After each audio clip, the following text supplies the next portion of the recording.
I don't see that we have the authority to all of a sudden impose our system of justice across the entire world. I do not think it's effective. I think it drums up more anti-American hostility more than it achieves justice. It has nothing to do with national security.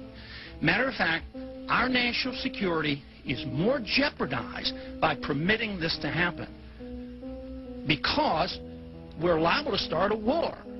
We're liable to have our military men killed. We're liable to have more attacks on us by terrorists.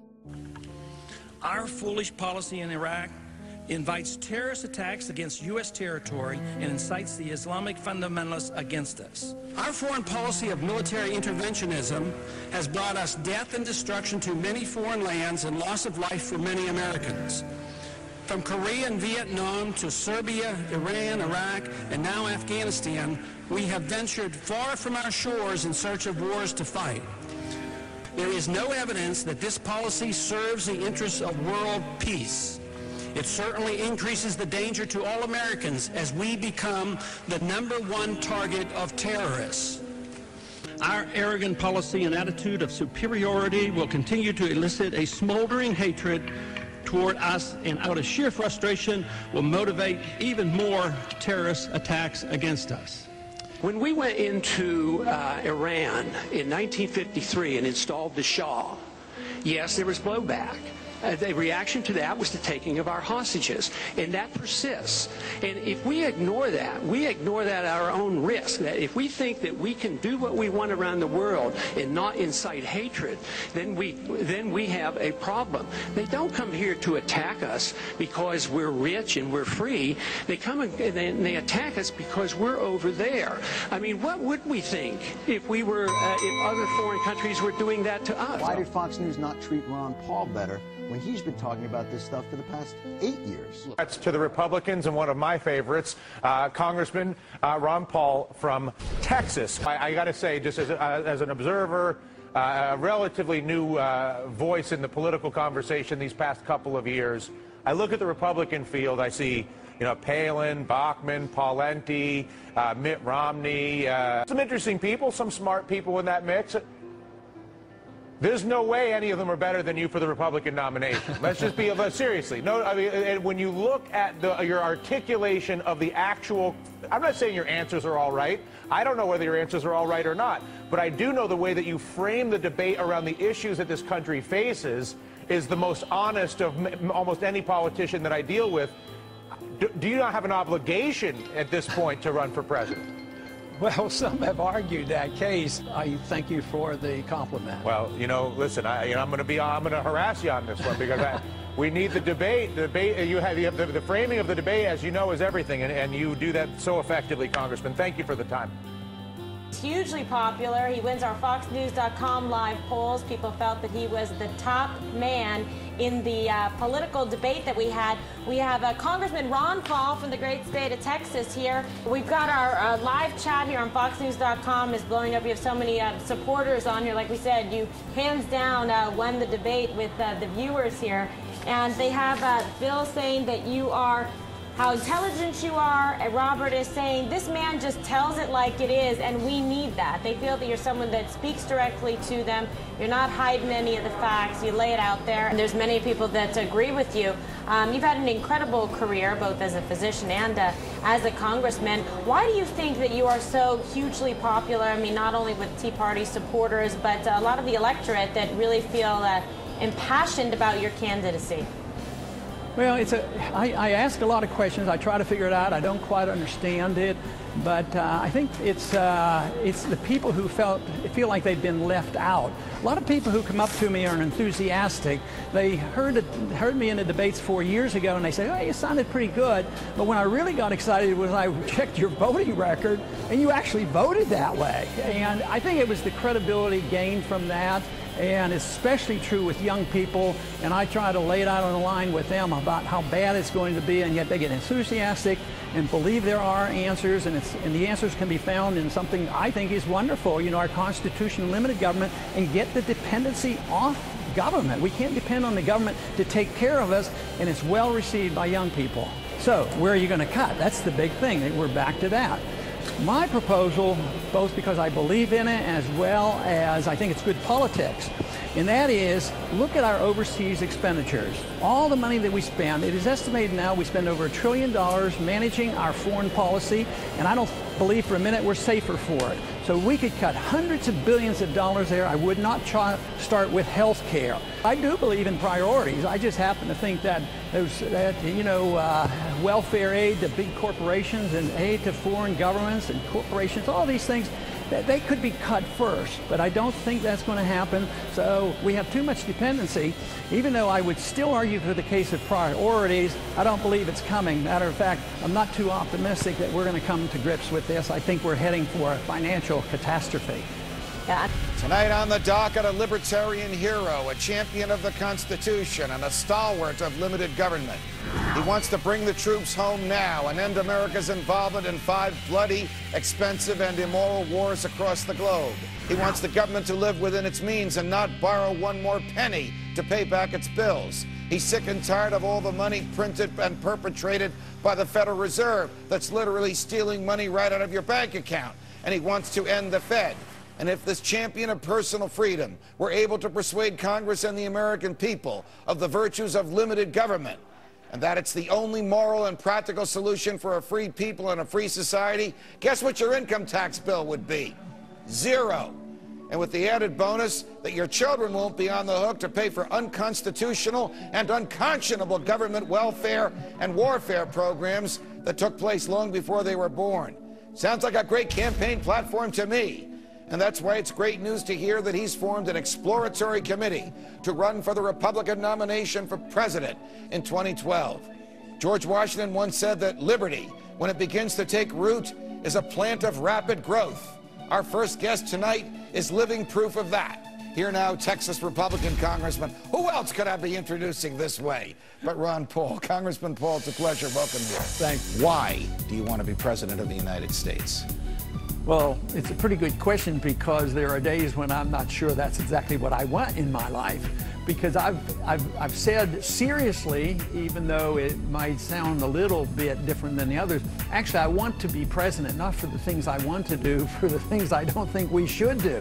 Because I don't want to be a president that continues the policing of the world. I don't want to be a president that wants to run your life. And I don't want to be a president that's in charge of the economy. So in a way, it's a negative reason to be president, and that is to influence the society to accept responsibility and show that a president in the executive branch of government shouldn't be king.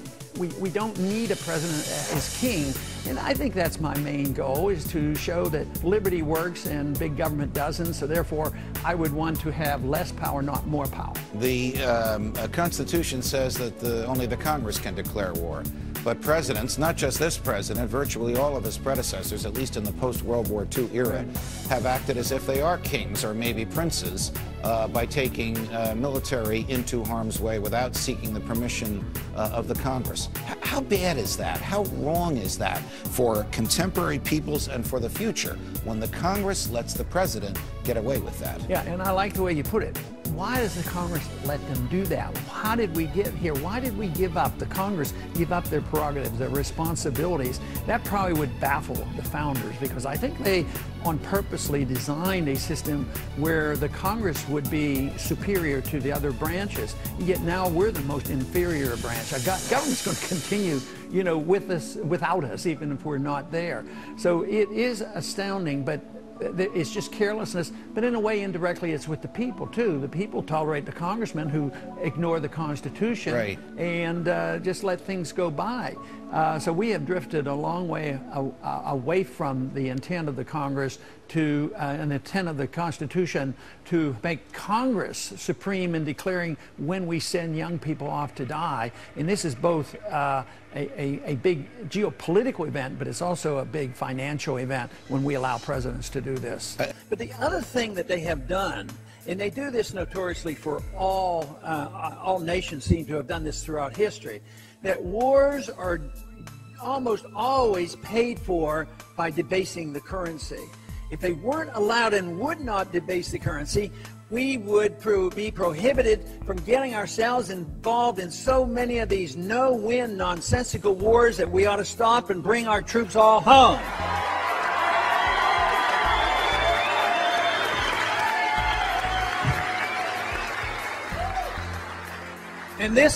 And this view is growing in popularity. But what I'm referring to is the giving up of our empire. The Soviets literally gave up their empire.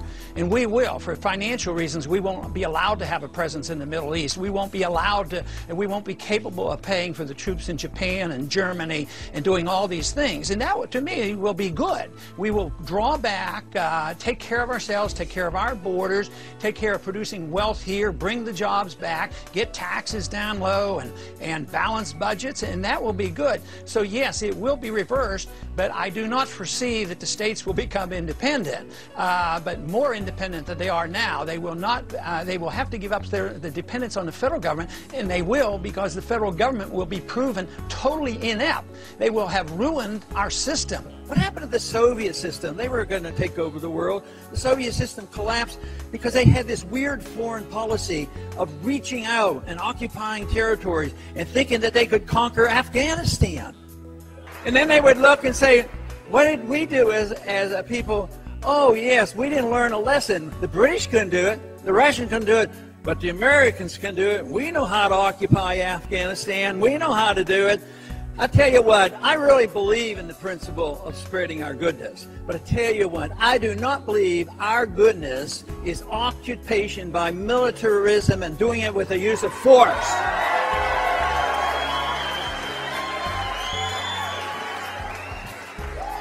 Do you believe spending cuts need to include the military as well? And if so, won't that be in direct conflict with the GOP agenda for resisting cuts to the armed forces? Yeah, I guess some are deeply indebted to the military-industrial complex, but I'm sort of from the Eisenhower era, where he and others warned about the military-industrial complex. I want a strong national defense, and if you waste money bombing places and then rebuilding them while our old country's falling down and our borders aren't protected, it's not going to work. So I think a growing number of not only Republicans, but a growing number of independents and Tea Party people realize that you can't say, oh, well, this cut spending for food stamps, but not the military-industrial complex. That won't work, and I think that is really going to be the test. Since World War II, we've embarked in the wrong direction. We've been fighting all these wars and no declaration, so the war power issue is a key issue, and hopefully we can get to the bottom of it and not expand this power. But I think we get a pretty good idea about where the executive branch comes from, and I'm not so sure it would be unique for one party over the other. But the current Office of the Legal Counsel to our President has said that it was necessary, it was okay to go to war to defend the credibility of the United Nations Security Council. I think that is an outrage. We're supposed to be defending the Constitution, not the not the United Nations Security Council. But this is not new. We did it in Korea. We ignore it sometimes, and now we ignore it in Libya. The War Powers Resolution, which was set up in '73, was supposed to curtail this. Technically, it was deeply flawed, but it actually legalized war for 60 days, which always drifts into 90, and even our presidents ignore that. So this is a mess, and you know, it's not all that complicated. Why do we complicate this for ourselves unless it's deliberate? Because we have a law. The law is called the Constitution. We're not supposed to go to war unless there's a declaration. We've been fighting this a long time, and the American people are sick and tired of it. It's draining us. It's draining us financially. And now we're into, how many wars are we in now? Afghanistan, Iraq, Pakistan, now Libya. We don't even know to the extent to how much we're involved in these countries. So we in the Congress demand, or should demand, our responsibilities again. It should be up to us when we go to war and not to the executive branch. Well, you know, I think of our problem more strategically than budgetary and tactical. You know, it's not an accounting problem, you know, waste and fraud and tinker here and cut a dollar here and dollar there.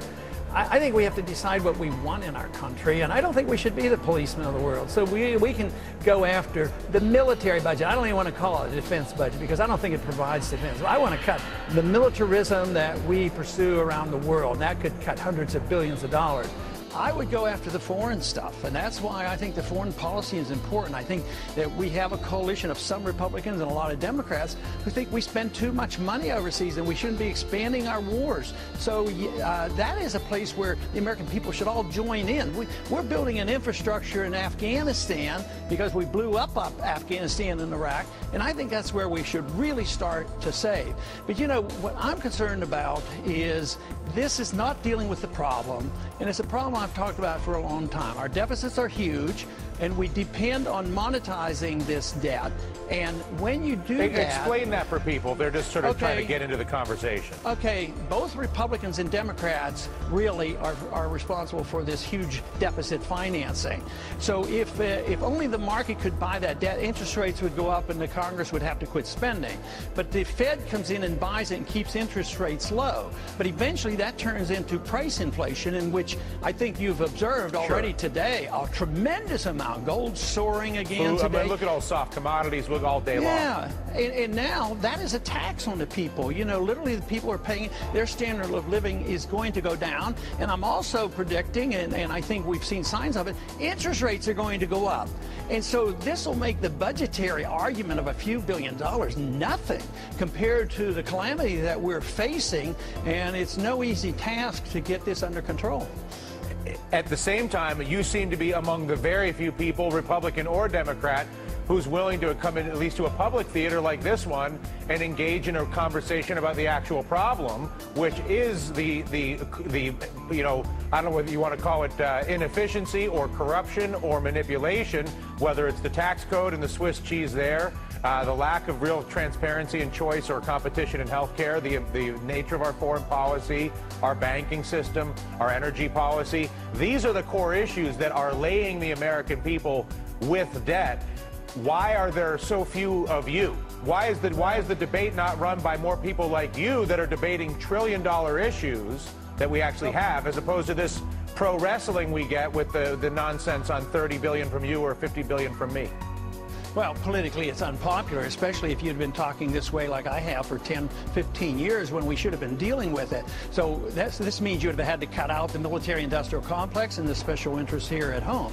We have a system of corporatism. We don't have a system. Sometimes I don't like to condemn capitalism for the problems that we have today. But we have corporatism, and you know as well as anybody how the big guys got bailed out and the little guys didn't get bailed out and compounded our problems. It wasn't the people who were giving us honest services and honest goods. It was the people who were ripping us off with the derivatives market, get into trouble, and then the taxpayers get stuck with that. That's what I resent. Yeah, and they're still doing it. Now, here's a guy who doesn't often backpedal, right or wrong. He's known for sticking with his positions. With me now is one of the Republicans who actually voted against Paul Ryan's plan, Texas Congressman Ron Paul. This week, Congressman Paul announced he's setting up a presidential exploratory committee. So, Congressman Paul, why did you vote against the Ryan plan? Well, it didn't cut anything. I mean, this noise that I just heard, this just is a representation of the bankruptcy of the country. And to blame Republicans is wrong. I think you have to blame both parties.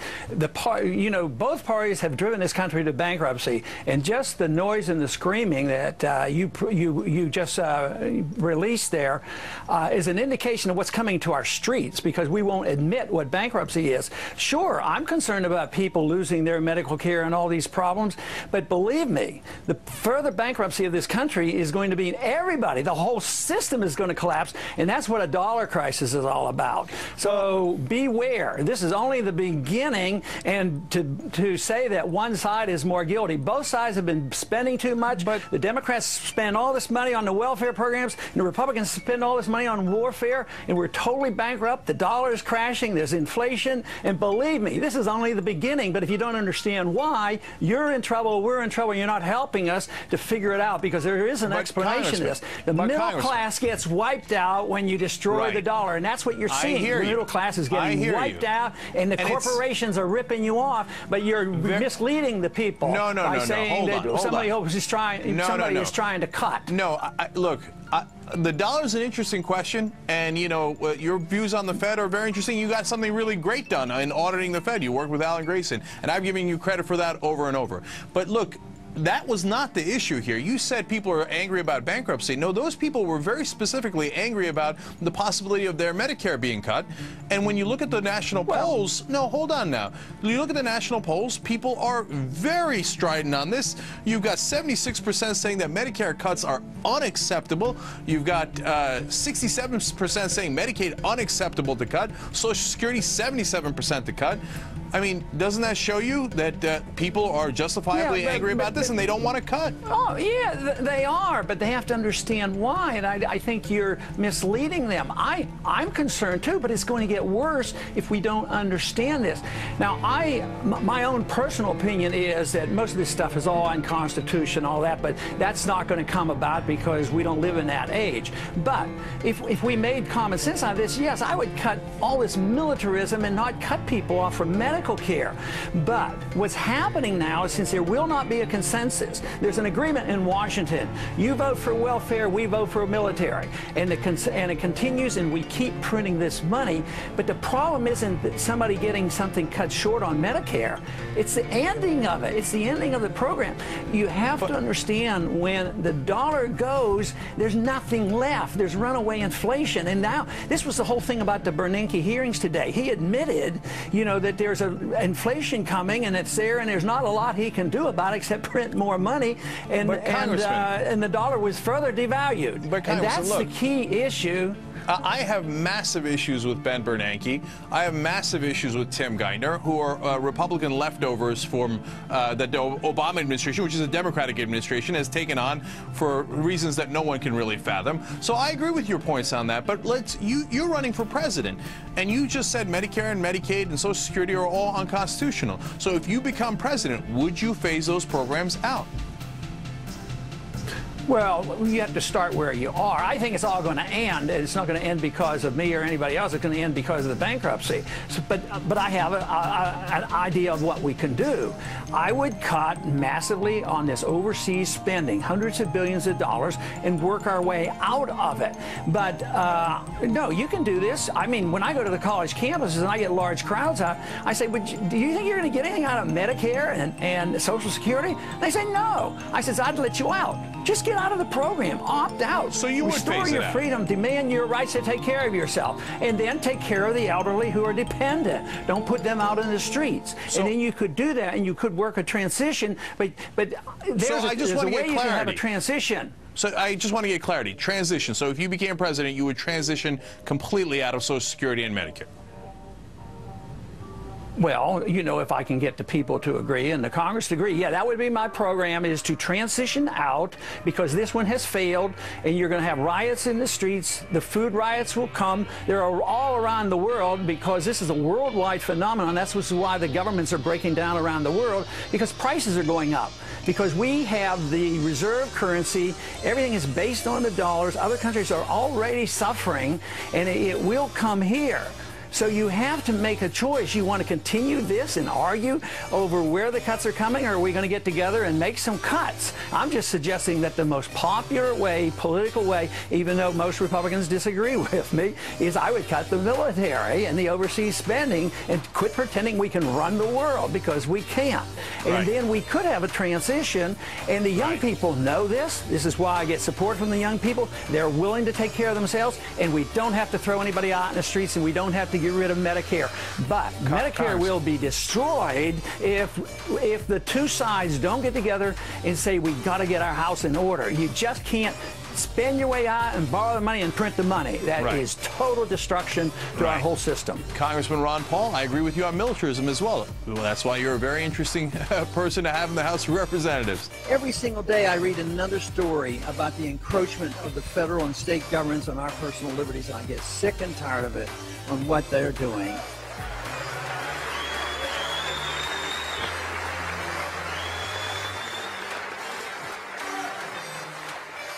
And if you disagree with me on that, why don't you take a flight on an airplane? You might find out what it's like. And that brings us to the topic today of airport security. Enough is enough. That's what Congressman Ron Paul is saying And it's more and more what Americans are feeling about intrusive airport scans and gropes. Listen to Congressman Paul's impassioned plea on the floor of the House of Representatives. What we're doing and what we're accepting and putting up with at this airport is so symbolic of us just not standing up and saying enough is enough. I know the American people are starting to wake up, but our government, those in charge, Congress as well as the executive branch, are doing nothing. Congress as well as the executive branch are doing nothing, but America's foremost spokesman for liberty in the United States Congress, Texas Republican Congressman Dr. Ron Paul, joins us now. Dr. Paul, welcome back to Freedom Watch. It's always a pleasure. What can the government do? The public is in acute distress. The president has been virtually silent. The Congress, except for you, seems like it's still on vacation. What can we do? Well, we should have done a lot less, a lot sooner. It would have been nice that they could have anticipated what it would be like if they created the TSA, where there were about 3 of us objected to that. But now, what do? Well, my suggestion is the first thing we should do is make sure there's no immunity for the people in the government doing things that are illegal for everybody else. And that's what my bill would do. That would be a step. But that's a long way off. How am I going to get the House to pass it, the Senate to pass it, and the president won't sign it? So that leaves it to the people. The people have to express themselves. And I'd have to say they're doing a pretty good job. And I would say not only the cables, but the Main Street media, give them credit. They're putting stuff out there, and they're showing the abuse. So it is waking up the American people. Sadly, it's slow. But I think we're making progress. I really think the people are getting annoyed. But I think a little bit of civil disobedience won't hurt. I mean, stand up to him and say, I've had this. He says, you can't make me do this, and see what happens. So I think opting out isn't the worst idea in the world. Here's the problem as I see it. You know, a person can't fondle their neighbor when their neighbor comes onto their property. We don't have the right or the power to give that power to the government. How can the government do something that we can't do, that we never empowered the government to do it? As I'm discussing this with you, we're showing a film of a 6-year-old boy being stripped to his waist and touched by federal agents against the parent's will. You know, and looking at this, and that's what motivated me the other day, was if this doesn't wake us up, what chance do we have to get them to bring our troops home and look at the Patriot Act and look at our foreign policy and do all the other things and look at the Fed? Those are big issues, too. But this one is in our face. If they can put up with this and say, oh, well, sacrificing a little bit of our freedom is necessary because we want to be safe.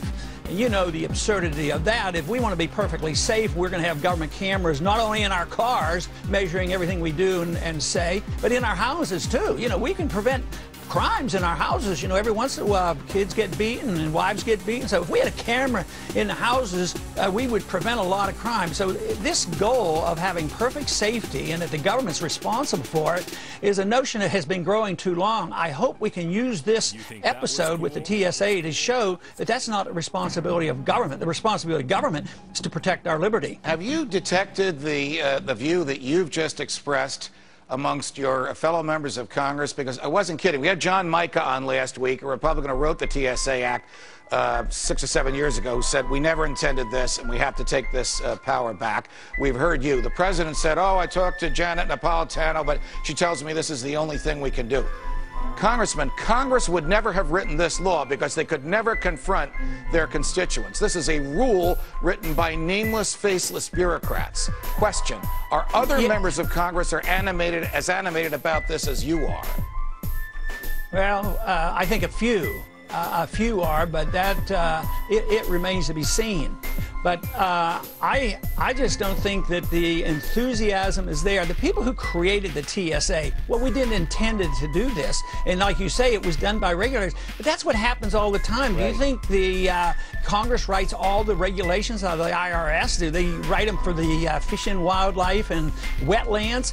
But that's a derelict in duty by the Congress. And, you know, the executive branch is not to write laws. They shall write no laws. It's only the Congress. Right. So it's that whole principle that's allowed this total out-of-control growth of the executive branch and judicial branch. Does the federal government have any business, any authority, or any particular specialty in protecting private property? Not the federal government. Matter of fact, I don't think of government as protecting private property. I think the Second Amendment protects your private property, and the government should protect your amendment, your rights. And if somebody does invade your property, they can get involved. But you can't depend on the government. You know, Brinks does a pretty good job at protecting our money, but they own the trucks and they have their guards, and it's a secure truck. I don't know why that principle can't be applied to our airlines. They have a precious cargo. I've always argued, even from 9/11 on, that, you know, this country thinks more of their money. They allow the private sector to do the good job protecting the money, but they won't let the private sector protect a precious cargo, the people. And yet, you know, it was the government's failure before 9/11. Our federal government was in charge of security. We were spending $40 billion.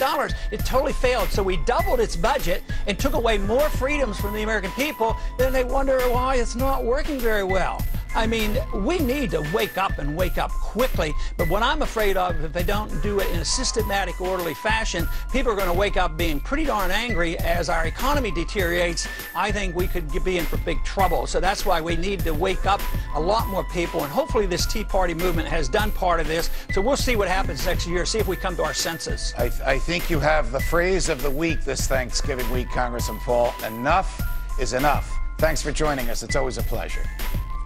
Thank you. You called for a WikiLeaks for the Federal Reserve.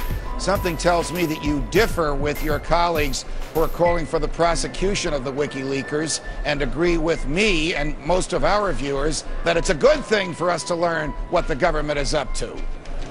Well, in a free society, we're supposed to know the truth. In a society where truth becomes treason, then we're in big trouble. And now people who are revealing the truth are getting into trouble for it.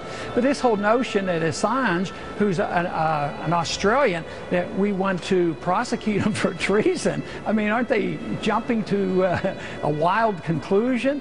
No, this is media, isn't it? I mean, why don't we prosecute the New York Times or anybody that releases this?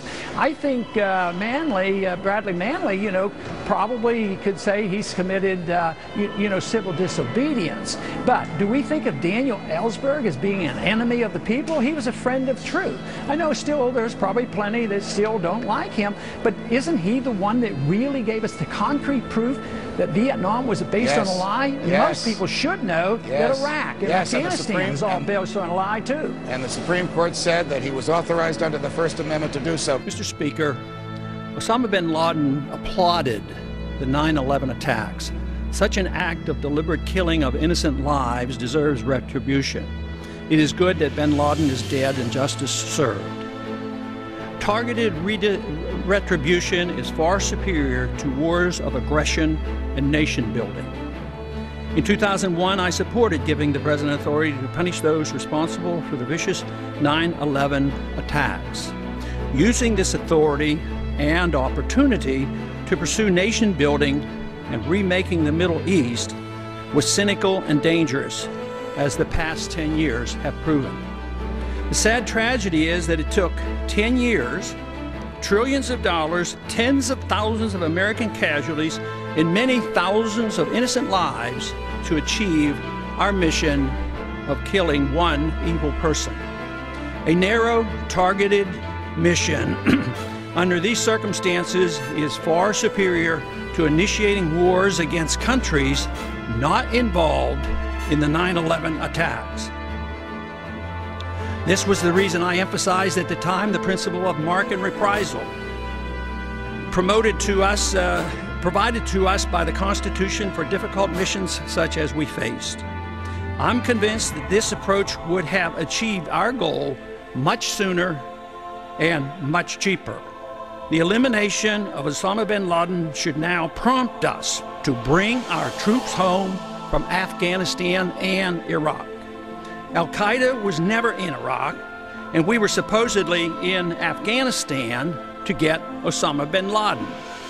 With bin Laden gone, there's no reason for our presence in this region unless indeed it was all about oil, nation building, and remaking the Middle East and Central Asia. Hopefully bin Laden does not get the last laugh. He claimed the 9/11 attacks were designed to, number one, get America to spread its military dangerously and excessively throughout the Middle East. to cause political dissension within the United States. 70% of the American people now believe we should leave Afghanistan, yet both parties seem destined to stay. Number 3, and to bankrupt America through excessive military spending as he did to the Soviets. The best thing we could do is prove bin Laden to be a false prophet. We must learn from this recent history. Tragically, one result may be the acceptance of torture as a legitimate tool for pursuing our foreign policy. A free society, calling itself a republic, should never succumb to such evil. Foreign aid to Pakistan, though bin Laden was safely protected for 10 years in Pakistan, should make us question the wisdom of robbing American citizens to support any government around the world with foreign aid. Our failed foreign policy is reflected in our bizarre relationship with Pakistan. We bomb them with our drones, causing civilian casualties. We give them billions of dollars in foreign aid, and she protects America's enemy number 1, bin Laden, for a decade. It's time to consider a sensible, non-interventionist foreign policy as advised by our founders and authorized by our Constitution. We would all be better off for it. In the last 2 days, you, along with at least one Democrat and a couple of other Republicans, have introduced legislation in the House of Representatives to terminate, not overnight, but in a militarily prudent way, our presence in Afghanistan, arguing, as you have, that with Osama bin Laden dead, with virtually no al-Qaeda in Afghanistan, the purpose of our going there 10 years ago has been served, and there's no purpose in staying. I think that argument is going to resonate with Republicans and with Democrats. What do you think? Oh, yeah, and I think it's a lot easier, Judge. You know, when Clinton was pursuing some of these adventures, you know, Republicans objected. But when Bush did it, they didn't object. Now we're going to get more Republicans objecting to Obama. So I think it's just great that this is happening. And the resolution that we introduced, actually, it was very well planned. And Jim McGovern and Walter Jones deserves a lot of credit on this. They managed to get, I believe, 7 Democrats and 7 Republicans to make it a bipartisan. Getting the Republicans was more difficult than getting the Democrats, and we will get a lot more Democrats and more Republicans. But it came, really, we had been planning this for weeks, a long time before bin Laden was killed. But it really fit into our schedule just perfectly, saying, hey, declare victory and come home. Right. And I think a lot of Americans are thinking that way, because before bin Laden was killed, 70% of the Americans were saying, enough is enough. Let's get out of Afghanistan. Congressman, before I let you go, what's the most important issue in this campaign to Ron Paul as you seek the Republican nomination and as you, if you get the nomination, seek the presidency? The goal that I've always had in my political activity is for the preservation of liberty, and always pointing out that foreign policy, you know, war is the health of the state. You undermine liberties. When you believe in economic interventionism, you undermine personal liberties. And this idea that government can mold behavior, undermine personal liberties, that is my goal. It's a freedom philosophy. The important question being asked today with regards to foreign policy is, should the United States impose a no-fly zone over Libya? There are leaders in both sides of Congress and leaders on both parties who are now advising this, as well as individuals in the administration. It is my opinion that we should not. It would be foolish.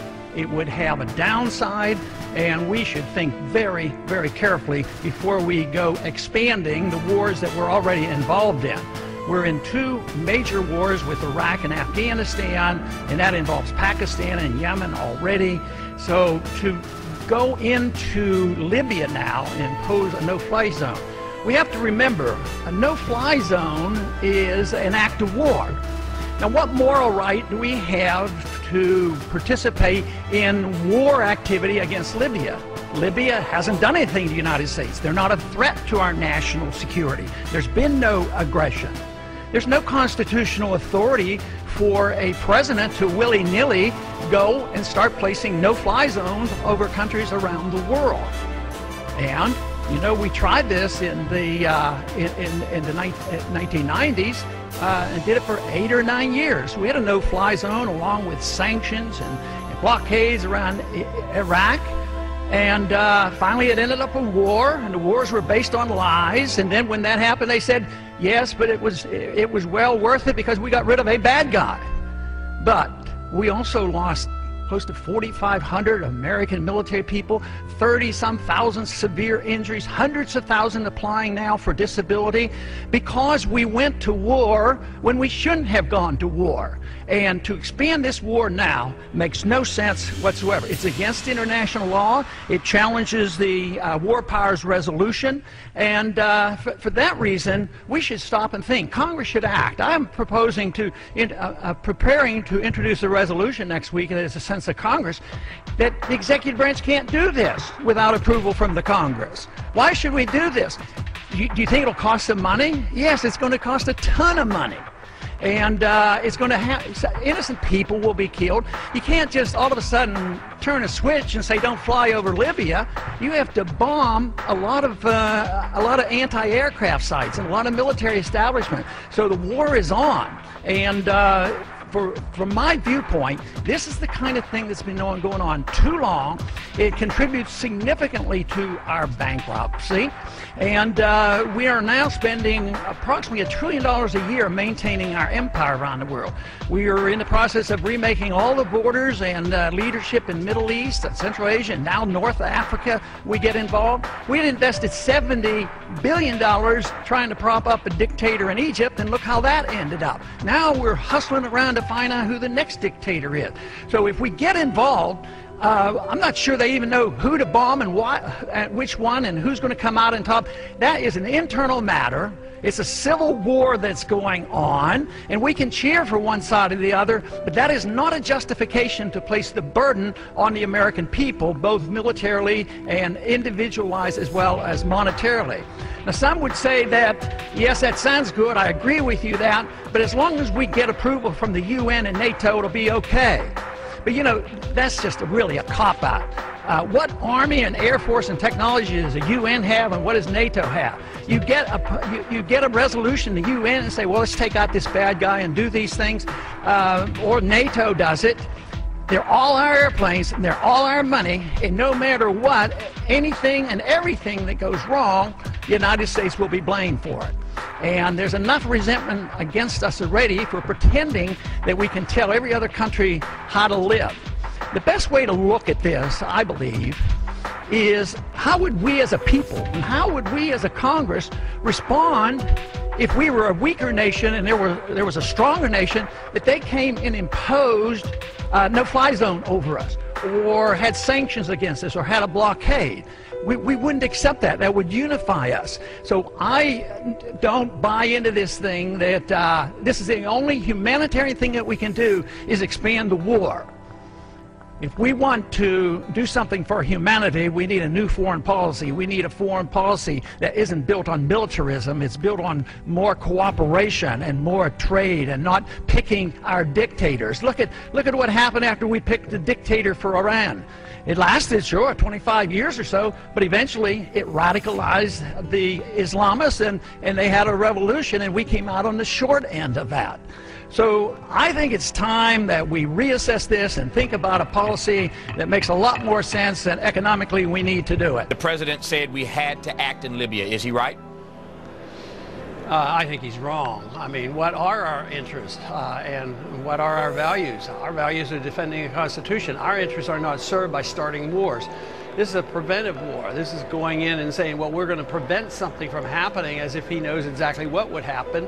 And even if we did know exactly, where does the authority come from? You know, I have objected to these other wars that we have been pursuing, but this one might be a little worse because there wasn't even an attempt to come and inform the Congress and say this is what we're going to do. So I think we're taking one more step further with the Congress giving up its responsibilities and prerogatives and giving them over to the executive branch, and I don't like the trend. Didn't Obama then, I hear your point, but didn't Obama really just take a page out of Bush's playbook, and didn't Bush take a page out of Reagan's playbook? This ain't the first time a president has done this. Yeah, I think it's on and on. You know, Bush did, both Bush Sr. and Jr. did go to the Congress, even though I wasn't satisfied with that and voted strongly against it, not only because I thought the war was unwise, but I thought if you go to war, you're supposed to declare war and, you know, have a precise goal and a precise victory. So yes, it's a continuation of it, but this time some people would argue that it's slightly worse because he hasn't even made an attempt to get some type of token approval. And of course, I'm no fan of the United Nations. I don't think we should give up our responsibilities and our sovereignty to an international body to tell us when we should send young people off to war. And then on top of all this, some people actually bring up the subject of the cost of these things. They're very, very costly. The whole thing is we don't have room to spend hundreds of billions of dollars overseas as we have been while denying so many needs here at home. Obviously, you oppose the president on going into Libya, but since we've been there for these 9 or 10 days now, has anything been accomplished to your liking at all? No, I can't think of anything. You know, the more I see, the worse it seems to be. It's likely that there's Al-Qaeda in the group who are rebelling, and once again, you know, we're all over the place. We were buddies with and allies with Osama bin Laden when we were fighting in Afghanistan in the 80s, so we may well, you know, be serving the interests of the Al-Qaeda. And actually, the State Department hasn't denied this. And they said, well, sometimes you have to, you know, make these type of partnerships when you're fighting an enemy. But who's going to make this choice on who's the worst person in the world? So, no, I think it's a bad move. I think it's bad for our national security and bad for our finances and bad for our Constitution. Somebody said years ago that the first casualty in war is the truth. The very first casualty is the truth. I raised that because I was watching my friend Brian Williams last night on NBC News. Brian had an exclusive conversation with the president last night. So he sits with the president for about 10 minutes last night for this conversation. And the president suggests in that interview, as he did in his speech, that we've got Muammar Gaddafi on his heels. So the president says we've got him on his heels. After Brian finishes the interview, he goes to their foreign correspondent, Richard Engel. Engel is on the ground in Libya, and these guys are running faster than Jackie Joyner-Kersee trying to get away from Gaddafi. So the president says he's on his heels, but the story on the ground is these rebels are on the run. That's the story again in the news today. So who do you believe about these stories? Well, I don't generally believe the government. That's a lot of wishful thinking. I don't know if it's outright lying, but it's wishful thinking and deception. But it is true. Our governments, the previous administrations, did it as well, and it's been going on for many, many years. You go all the way back to Vietnam. You know, lies were told to get us involved in these wars. So it is, American people should be much more reluctant. The Congress members ought to be more reluctant to accept this at face value. That, you know, it's the end of the world if we don't go in. You know, Saddam Hussein had nuclear weapons, and Al-Qaeda was in there, and all this fear-mongering. He was about to attack us. And they were all it was not true. So we should be much more cautious about going to war. I mean, it's just you'd think we'd learn our lesson. Now, with all due respect to the president, I can imagine that Republicans, particularly you got folks like John McCain and others, who are now calling for the president to help arm these rebels. I'll come back to that in just a second. The point here is that if the president did not do anything in Libya, when our values that we so cherish here are being stomped on in Libya, if he didn't do anything, wouldn't Republicans be saying the president sat on his hands and didn't go defend people, that they were being annihilated by their government? Well, yeah, I'm afraid you're right, and there's still a bunch of them doing that. Why didn't you do more sooner? But we ought to question our values. Our values should be, you know, going to war in a proper manner and for a moral reason under the Constitution. So I don't know how you spread our values and for moral reasons to go and violate all the American principles that were embedded in our American system. So yes, you're absolutely right. There are a bunch. I think we're going to have more Republicans with us now in opposition to this. One, because things are getting out of hand, but also for partisan reasons. You know, this was happening in Bosnia. A lot of Republicans opposed Clinton when he was going into Bosnia, but immediately when Bush did it, they were all for it. So I respect the people who are consistent, and we have a group, both Republicans and Democrats, more Democrats than Republicans, who take a principled stand. The progressive Democrats and some of the libertarian conservative Republicans are opposed to this type of foreign policy on principle. I hear your point now, and obviously you're Republican and you've been very courageous on this war question for a while now, condemning these kinds of invasions, these kinds of wars. But since you mentioned progressive Democrats, there are a number of stories out all over the place now, and I, for one, am concerned about this myself, that the progressives have not been as vocal about this as they were about Bush going into Iraq. So is the progressive left hypocritical on this issue now? Well, there are some that I was just shocked they weren't with us, you know, and they had been so strong allies when we were opposing the Iraq War, and then they just faded. But it sorts people out and find out who the people are of principle. You know, the Dennis Kucinich group, I mean, they're still anti-war and very consistent anti-war. But then there are others that I was pretty disappointed. I just assumed they would be with us, and they have not been. What do you think about where we are in the Middle East and our involvement? Well, it's a continuation of a policy that's a very bad policy from my viewpoint for 50 years, ever since World War II, but every year it gets worse. Now we can go into Libya, start another war, be involved. Our CIA's in there. We use drone missiles. And the president is rather arrogant about it. He says, I don't need to ask the Congress for this. Where does he get the money to do this if he doesn't even need to come to the Congress and get the permission? So the wars are perpetual. They're done, you know, on presidential orders. And the Congress really just sits by and lets it happen. If this is connected to our financial crisis, wars always are harmful and costly, and ultimately they bring down empires, and that's what we're on the verge of. We should look at recent history of what happened to the Soviets when they went in Afghanistan. We've been there 10 years. 70% of the American people say it's time to come home.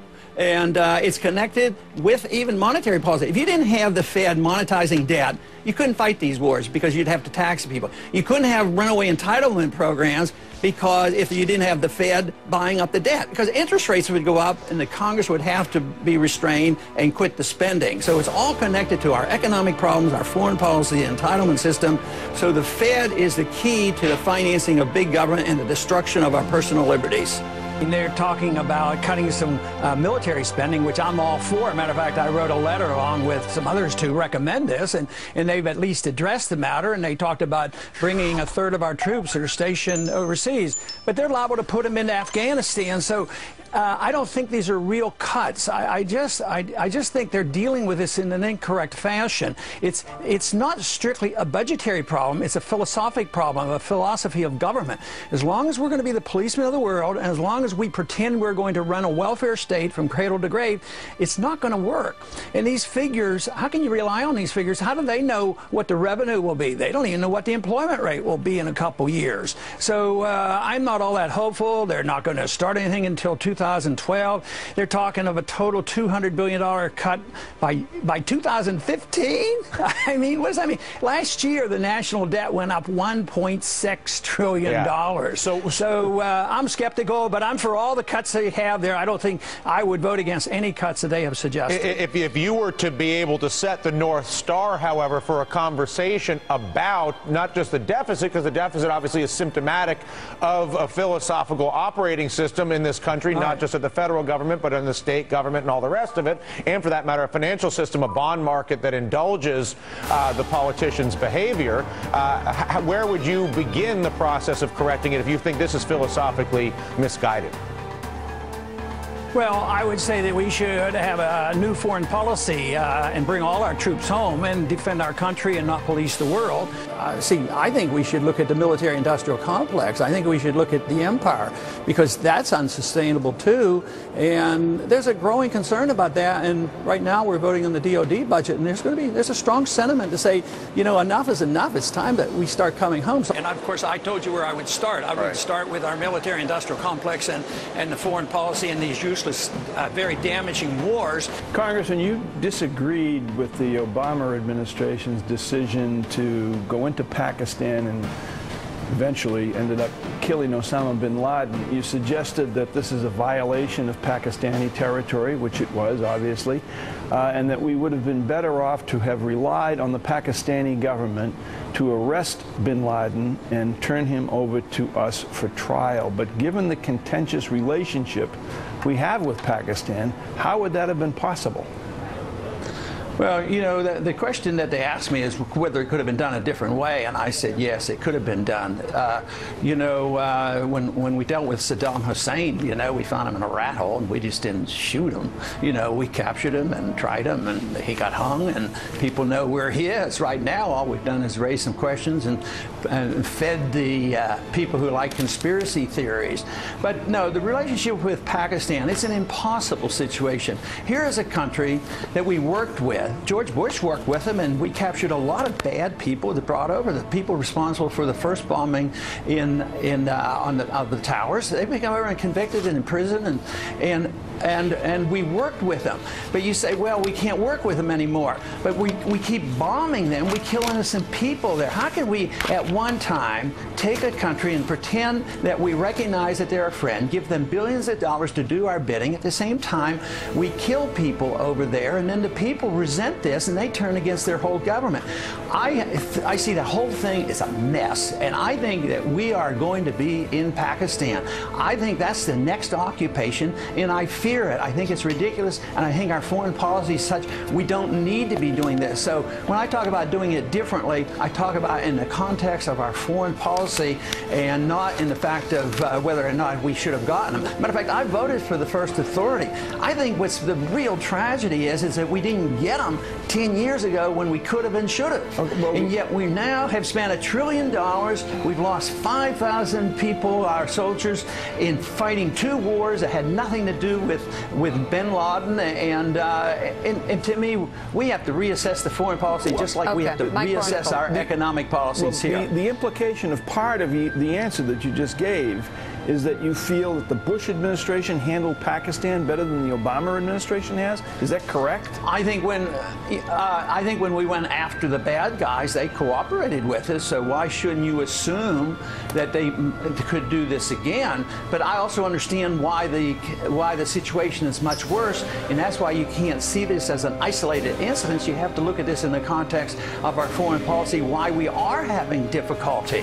Yeah, I do think in some terms, of course, I was a strong critic of the foreign policy of George Bush too, because he missed it. He missed the target in Afghanistan at Tora Bora, and he went off fighting a war in Pakistan. I mean, in Iraq that we should have never fought. So no, but I just said that he was able to at least work with the security and the government of Pakistan, and we got a lot of bad guys over here. And I was just thinking, you know, the way Saddam Hussein was captured was quite a bit different. And I just think there's more questions now than ever. How many stories have we heard already about the killing of bin Laden? I mean, people are supposed to know what their government's doing. And if you ask me exactly what happened, I have no idea, because I've heard so many stories. And I don't know if anybody there on your panel knows exactly what happened on the day when he actually died and when they got the DNA evidence and when he was dropped. I mean, I just think that people need to know more about their government. I do not have any information on that. Willie, you sorry to report. don't know. Nobody knows. So, but that's a conspiracy theory that you that's just what sort I feel of like just off happened. Did you just put out a conspiracy theory, Congressman Ron Paul? No. I think what the in-depth policy invites people to think about conspiracy theories because we don't get all the evidence, and I think that's where we are now. I think there will be plenty of conspiracy theories because we're presented facts that we're changing almost on a daily basis. Congressman, it's Willie Geitz. I just want to follow up on something you said a minute ago, that you suspect Pakistan will be the place the United States occupies next. Do you have information on that, or that implies there'll be some sort of invasion? No. Or why do you say that? Just because I look at what has happened in the past 30 or 40 years of all the unintended consequences and what we have done and how we are spreading and the attitudes that has been pervasive in our government for the past 10 years, that we have this obligation to spread our goodness and protect our financial interests. And right now, Pakistan is a big problem. And the people there, we have created a civil war there, and the fact that we go over there and we violate their security, and the people rebel against the government because they see their government as being a puppet of the American government. So it's total chaos, and I am afraid, I hope I'm absolutely wrong, but I'm afraid we will be in Pakistan trying to occupy that country, and it will probably be very unsuccessful. Governments like secrecy.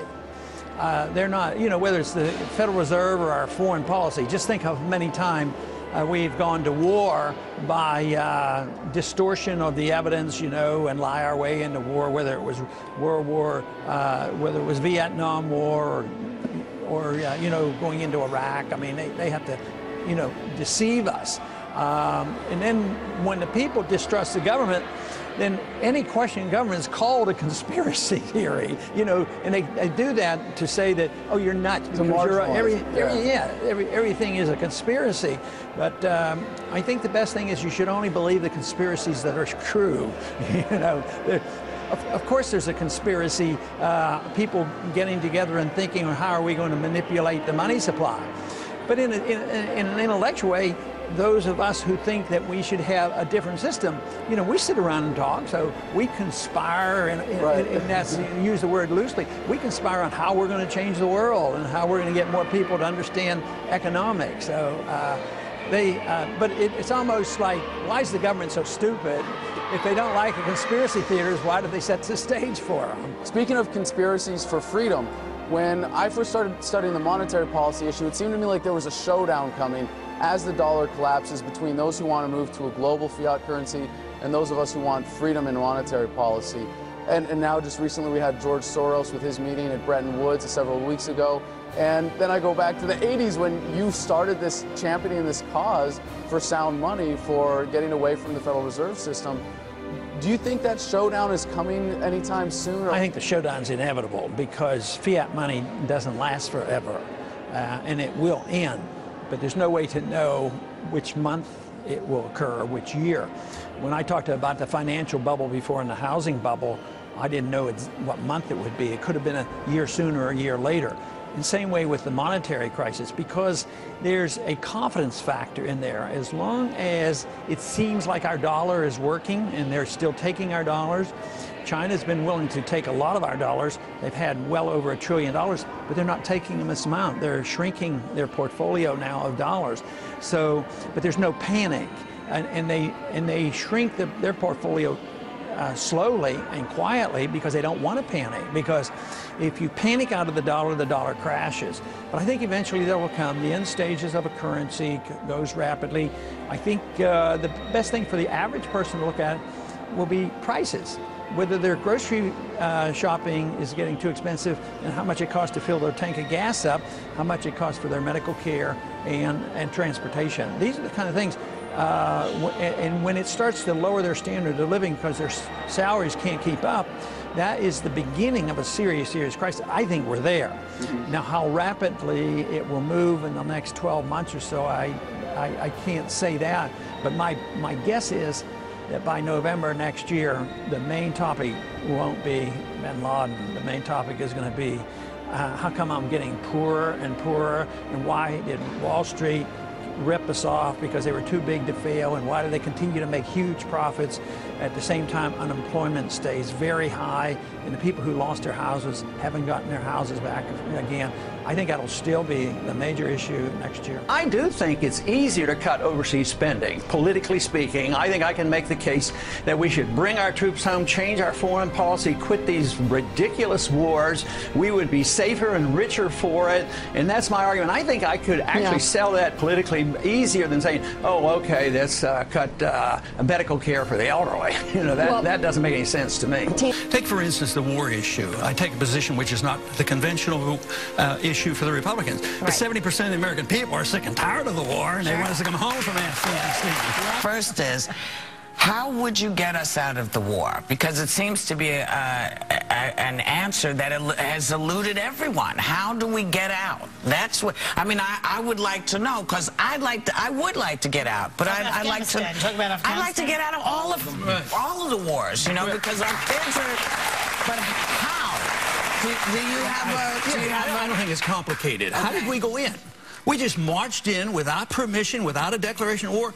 So a good president would just march home. They would just leave. You know, to be fair to you, you said this about George Bush's war in Iraq also. You're very consistent. Both parties are war parties. Let's face it. That's what we have to admit. Why? Because it increases the economy. Well, it's good for I don't know why. I don't know. It might even be a conspiracy, but it seems like the military-industrial complex controls both parties, because a lot of weapons are sold, and you always have to have an enemy. Think how many weapons have been sold already just bombing Libya.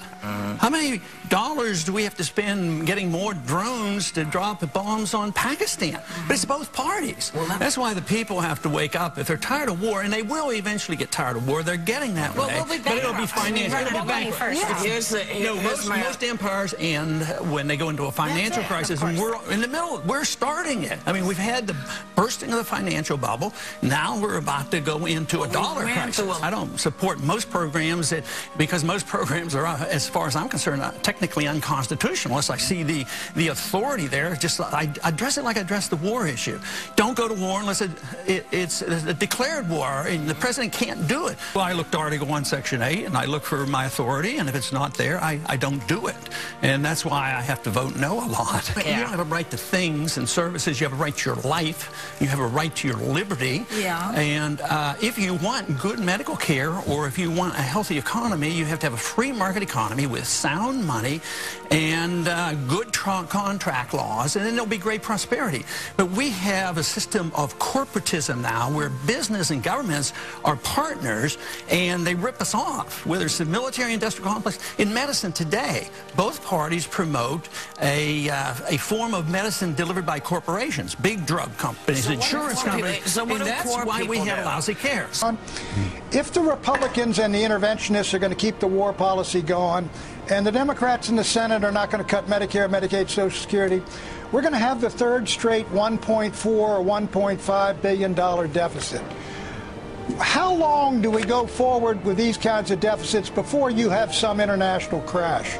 Well, I think we're on the verge of it, and actually the national debt goes up faster than the deficit. So we were 1.7 last year, $1 trillion increase in the national debt.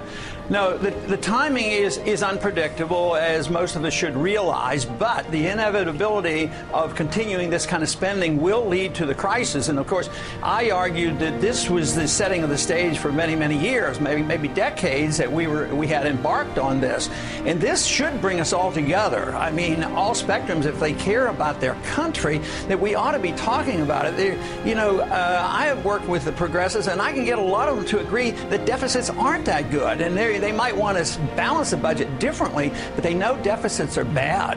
And I think that, the foundation has been totally eroded out of the monetary system. It's the worst conditions this world has ever seen, because it's based on a fiat standard which is worldwide, and because of the internationalization and the communications we have today, it is worldwide. It's a worldwide bubble with these fiat currencies. Very, very vulnerable, and one day it's going to break loose, and maybe it could be next week, next month, or next year, but it will come, and people have to realize that. So when people say, oh, we can't cut this and we can't cut that, what if they knew that if in a year from now there would be nothing functioning because the dollar doesn't work? That is much, much worse. It seems that there is no difference between Republicans and Democrats when it comes to these wars. In fact, Barack Obama's tripled the number of troops in Afghanistan, and Republicans are pushing him to commit even longer. We've been there for over a decade, Ron. Yeah, and this is the bad part of bipartisanship. Foreign policy is always bipartisan. And, give Obama his due, because he didn't deny that he wanted to fight in Afghanistan. That's the good war. That's the long war. And he did state that in the campaign. But he has no intention of leaving. And we have no intention of leaving Iraq until we totally go broke, and we have to leave like the Soviets did. Our empire will end for financial reasons, but it is total chaos. there is no stability in Iraq. I mean, today there was an article, I think in the New York Times, the last Christians about to leave there. As bad as it was before, this is the first time in the history of Christendom that the Christians had to leave Iraq. I mean, it is horrible, and there's no peace there. And Iraq and Afghanistan is getting worse. The war is spreading into Pakistan, and there's more than just Obama. There's somebody that designates what foreign policy is all about, regardless of the party. So whether it's the Federal Reserve and monetary policy, whether it's the foreign policy or the welfare spending, there's way too much bipartisanship because philosophically both parties endorse these positions, and now there's nobody capable of backing off. So that's why we're going to have the bankruptcy before we come to our senses. How do you balance the budget, and in how short a time do you think you can do it? And do you think the country would be ready to say, okay, we're going to give up Social Security and Medicare and all these other things? Because I believe you would support that. Yeah, we would. I don't think anybody could get that through because I think we'll have an economic collapse and then we'll have to start over again. That's a bigger story.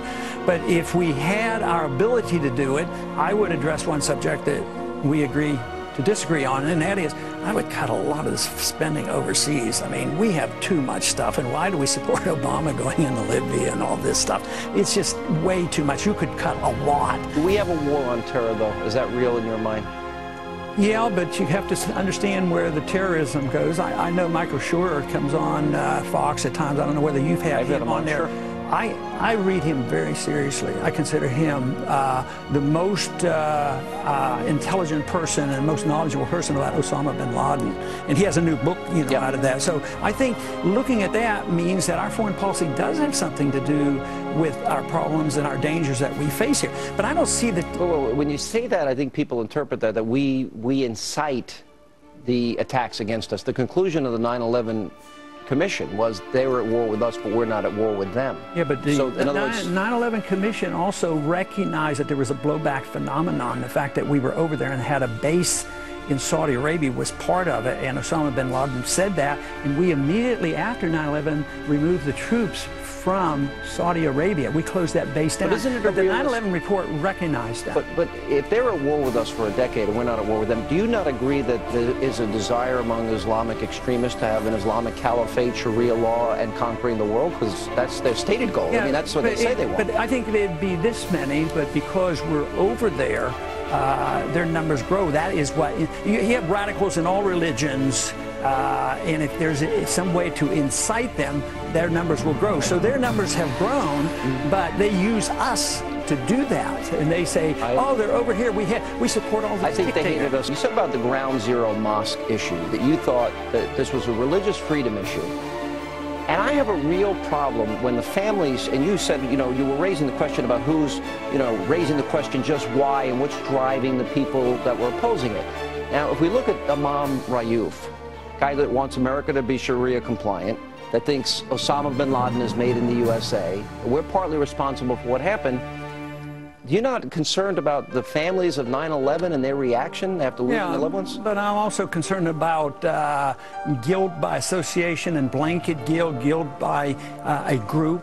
And if that goes through and you say you can't do it because it's Muslim and there were some bad Muslims over here and they did this means you blame the religion. And you don't want to blame the religion, but in order to do that, if something happened that it had to been a Catholic or something like that did it, would you think, oh, that's a good idea? We don't want, because he was a Catholic and he did bad things and therefore we can't allow a Catholic church to be built in a certain area. But when I listen to you, I hear you talk about first founding principles, which, by the way, are really important. And I think that's the area that I would find an agreement with you. The difference is that the imam, while we believe in free speech, believes in a value system. When he says he wants America to be Sharia compliant, it's the antithesis. Wait a second, this is important. It is the antithesis of everything we believe in. Women don't have rights, they don't drive, they get stoned to death, they need 4 male eyewitnesses if they're raped. They don't get to go to school and but that's not coming here. We have to stay with what he wants. That's what we have to do, is defend our principles. And actually, the principle here is a private property principle.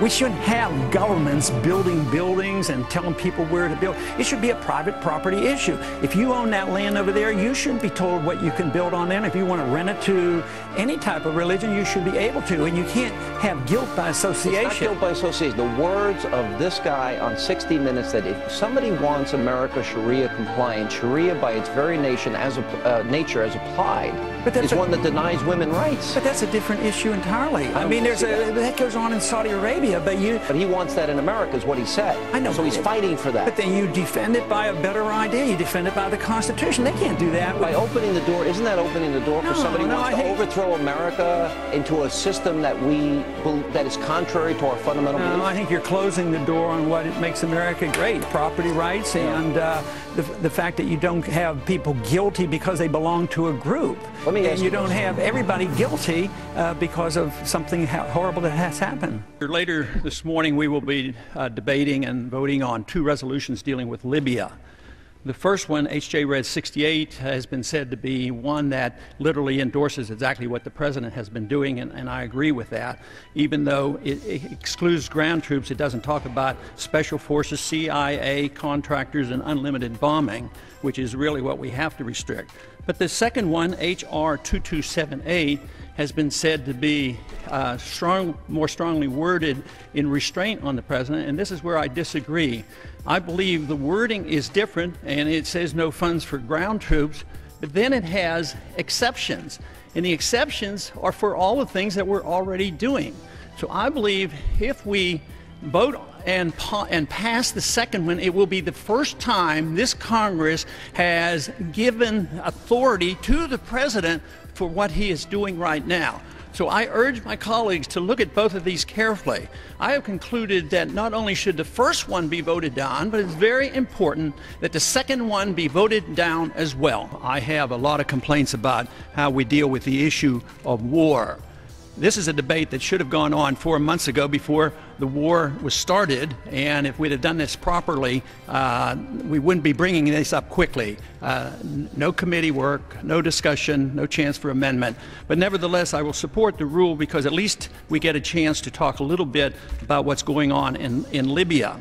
We have 2 resolutions that will come up under this rule. The first resolution, generally I understand most individuals aren't too keen on this because it's a literal endorsement. It's a rather explicit endorsement of the war, and I obviously would be opposed to H.J. Res. 68. But my greatest concern is about H.R. 2278.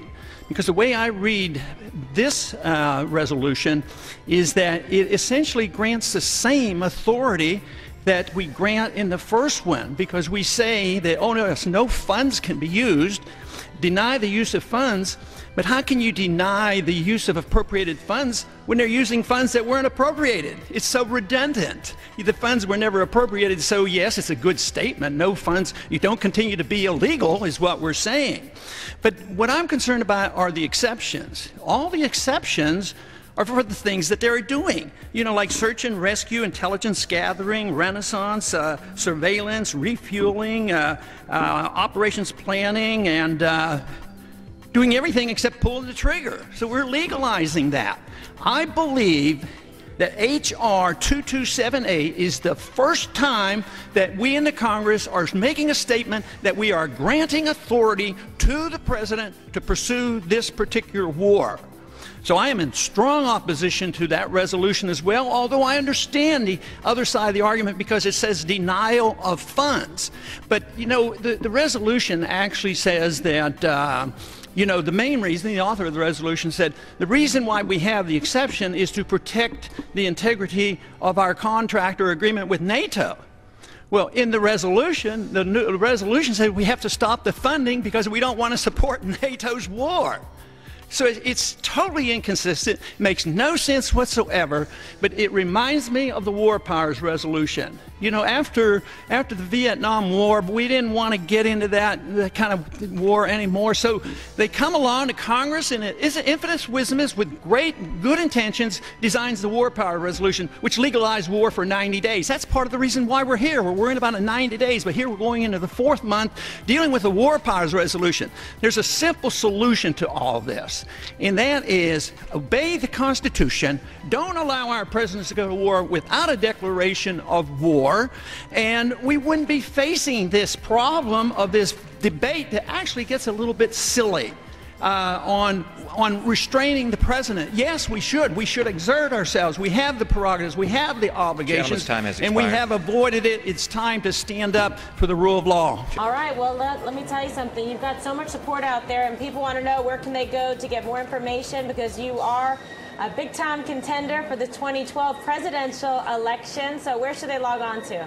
Ron Paul 2012. There you go. As simple as that. See, this guy just tells it like it is. Fantastic. Congressman, always a pleasure. Thanks so much for being with us. Thanks for having me. Well, I hope as you go forward and get into debates with more of these neocon chicken house draft dodgers, that you remind them that you're the candidate with the troops on your side. Thank you very much. Thank you. Good to be with you.